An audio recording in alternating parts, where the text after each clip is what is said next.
Assalamualaikum warahmatullahi wabarakatuh. Sebelumnya izin memperkenalkan diri, nama saya Nurin Akmarina dengan nomor NPM 231111019 dari program Studi Sastra Inggris. Saya dari kelas A dan di kesempatan kali ini saya akan membuat video mengenai penjelasan tentang infografi saya yang berjudul atau bertemakan murtad. Murtad adalah istilah dalam bahasa Indonesia yang merujuk pada seseorang yang secara sadar dan terang-terangan meninggalkan atau mengubah keyakinannya dari suatu agama ke agama lain atau bahkan meninggalkan agama sama sekali. Istilah ini umumnya digunakan dalam konteks agama Islam. Proses murtad ini seringkali dianggap kontroversial dalam masyarakat yang menerapkan hukum syariah, dan dampaknya dapat bervariasi. Beberapa masyarakat atau negara yang menerapkan interpretasi konservatif terhadap hukum Islam dapat menanggapi murtad dengan tindakan hukuman atau diskriminatif. Di sisi lain, dalam masyarakat yang lebih inklusif atau yang menganut prinsip kebebasan beragama, keputusan seseorang untuk meninggalkan agamanya sendiri dihormati dan diakui sebagai hak pribadi. Murtad berasal dari kata irtada yartadu ridat, yang menurut bahasa kata ridat berarti kembali ke jalan dari mana ia datang. Dalam buku Murtad Menurut Perundungan Islam oleh Arif Saleh Rosman yang dikutip dari makalah Uwin Walisongo, murtad menurut syariat adalah seorang muslim yang menjadi kafir setelah keislamannya. Murtad dilakukan tanpa ada paksaan dalam usia tamyiz, yaitu sudah mampu memilih yang baik dan buruk, serta berakal sehat. Secara etimologi, para ahli fikih memaknai murtad sebagai arrujuan al-Islam atau yang diartikan berbalik dari Islam. Penting untuk dicatat bahwa pandangan terhadap murtad dapat sangat bervariasi di seluruh dunia, tergantung pada konteks kultural, sosial, dan agama yang dominan dalam suatu masyarakat. Beberapa negara mungkin memiliki hukum yang melibatkan sanksi atau tindakan terhadap individu yang dianggap murtad, sementara yang lain mungkin menghormati kebebasan beragama dan memperlakukan murtad sebagai hak pribadi. Ada dua sumber keislaman seseorang. Yang pertama adalah sejak di dalam rahim seorang ibunya ketika ia akan ditiupkan roh oleh malaikat kepada janin calon bayi yang akan lahir. Dan yang kedua adalah ketika seseorang dilahirkan ke dunia, baik dia lahir dari seorang muslim ataukah dari orang yang bukan Islam, ataukah karena sebab lainnya. Hal tersebut dapat dikemukakan sebagai berikut. Yang pertama, ketika disulbi seorang ayah, Allah SWT berfirman tentang hal ini pada Quran surat Al-A'raf ayat 172 yang berbunyi, A'udzubillahi minasyaitonirrajim. Bismillahirrahmanirrahim.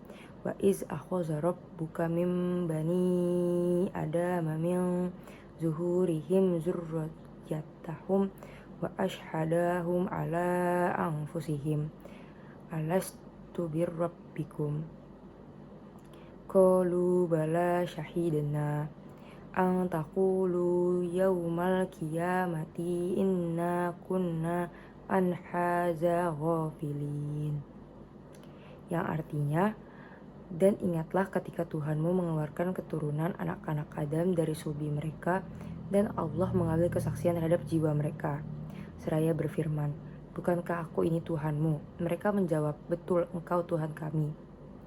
Kami menjadi saksi, kami lakukan yang demikian itu agar di hari kiamat kamu tidak mengatakan sesungguhnya ketika itu kami lengah terhadap ini. Ayat di atas menjelaskan bahwa sebelum manusia berbentuk sebagai manusia, bahkan sebelum masuk ke rahim seorang ibu, yaitu masih disulbi seorang ayah, telah ditanyakan terlebih dahulu sebuah pertanyaan yang menyangkut akidah, yaitu keislaman, pengakuan akan ketuhanan Allah. Dalam bahasa yang mudah adalah pengakuan keislaman seseorang.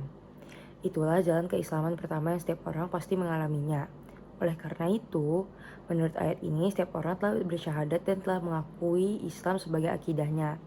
Sebelum ia dilahirkan ke muka bumi, ini merupakan syahadat keislaman pertama dan dilakukan oleh setiap anak cucu Adam alaihissalam. Yang kedua, sumber keislaman yang kedua adalah ketika seseorang itu dilahirkan. Dijelaskan oleh Nabi Muhammad SAW bahwa setiap bayi yang dilahirkan adalah dalam keadaan fitrah suci yaitu Islam. Pada hadis yang dijelaskan yang berarti setiap anak yang dilahirkan dalam keadaan fitrah, apakah dari seseorang yang kafir ataukah muslim, dia tetap dilahirkan dalam keadaan fitrah yaitu dalam keadaan Islam semuanya. Tetapi syaitanlah yang memalingkannya dari agama mereka yaitu kepada agama Yahudi, Nasrani atau Majusi. Syaitan menyuruh mereka mensyariatkan Allah tentang apa yang tidak diturunkan kepadanya. Pada hadis ini dijelaskan bahwa setiap bayi yang lahir, apakah ia lahir dari seseorang kafir ataupun ia lahir dari seorang muslim, anak yang dilahirkan itu tetap dalam keadaan fitrah yaitu Islam. Kalau kemudian menjadi beragama lain, maka hal tersebut karena dipalingkan atau diarahkan oleh syaitan. Dan yang bersangkutan tidak dapat menghindarinya karena faktor lingkungan dan pribadinya.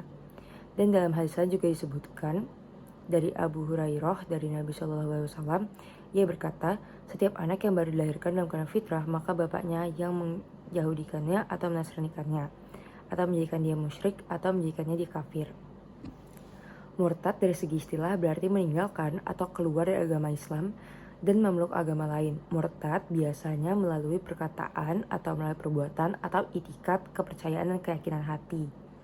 Biasanya unsur-unsur yang disebutkan dalam menjadi suatu kesatuan untuk keluar seseorang dari agama Islam kepada agama lain. Lalu penyebab murtadnya seseorang. Telah disinggung penyebab murtadnya seseorang pada 2 hadis di atas, yang dimana pada dasarnya penyebab murtadnya seseorang adalah yang pertama, karena dilahirkan oleh kedua atau salah satu dari orang tua yang tidak beragama Islam. Yang kedua, karena faktor lain yang mempengaruhi seseorang menjadi murtad seperti yang pertama pendidikan, yang kedua nasihat-nasihat yang diberikan, yang ketiga contoh perilaku di hadapan anak, dan yang keempat adalah ketika lingkungan yang disediakan baik internal maupun eksternal. Ketika seseorang menjadi murtad, maka dia harus bertanggung jawab dengan perbuatan murtad yang dilakukan. Jadi dapat disimpulkan bahwa penyebab-penyebab murtad antara lain disebabkan keyakinan, perbuatan, dan ucapan. Dan terdapat juga beberapa dalil mengenai murtad yang ada pada surat Al-Baqarah ayat 217 yang artinya barang siapa yang murtad di antara kamu dari agamanya lalu dia mati dalam kekafiran, maka mereka itulah yang sia-sia amalannya di dunia dan akhirat, dan mereka itulah penghuni neraka. Mereka kekal di dalamnya. Yang kedua juga ada di Quran surat An-Nahl ayat 106 yang artinya barang siapa kafir kepada Allah setelah dia beriman, dia mendapat kemurkaan Allah, kecuali orang yang dipaksa kafir padahal hatinya tetap tenang dalam beriman. Dia tidak berdosa. Tetapi orang yang melapangkan dadanya untuk kekafiran, maka kemurkaan Allah akan menimpanya dan mereka akan mendapat azab yang sangat besar. Sekian yang dapat saya sampaikan mengenai murtad. Kurang dan lebihnya saya mohon maaf, kepada Allah saya mohon ampun. Wabillahi taufiq wa hidayah. Wassalamualaikum warahmatullahi wabarakatuh.